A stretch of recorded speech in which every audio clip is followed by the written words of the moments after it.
જામકંડોરણા તાલુકાના મેઘાવટ ગામના ઘનશ્યામભાઈ ગુસાભાઈ રાકે અગમ્ય કારણોસર ભાદર ડેમમાં ઝંપલાવી જીવન ટૂંકાવ્યું.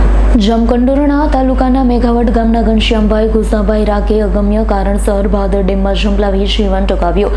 જામકંડોરણા તાલુકાના મેઘાવટ ગામના વતની પટેલ પરિવારના ઘનશ્યામભાઈ ગુસાભાઈ રાકે ભાદર ડેમમાં ઝંપલાવી આત્મહત્યા કરી લેતા નાના એવા મેઘાવટ ગામમાં શોકનો માહોલ છવાયો છે. 8 બહેનોના એકના એક ભાઈ આત્મહત્યા કરી લેતા પરિવાર ઉપર જાણે આબ ફાટ્યું હોય તેવા દ્રશ્યો સર્જાયા.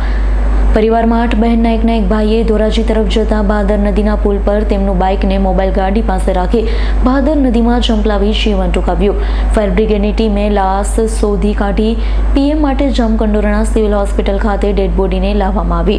મૃતક ઘનશ્યામભાઈની ઉંમર 37 વર્ષ અને મૃતકને સંતાન ઉંમર વર્ષ 10. મૃતકે તેમના બહેનની દીકરીને પણ દત્તક લીધી હતી. દીકરી પ્રત્યે અતિ લાગણી હોવાથી બહેનની દીકરી દત્તક લીધી હતી.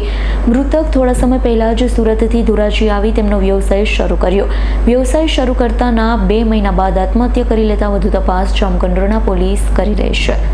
Bureau report S9 news Jamkandorna. અમારી તમામ માહિતીથી અપડેટ રહેવા માટે જોડાયેલા રહો S9 ન્યૂઝ સાથે.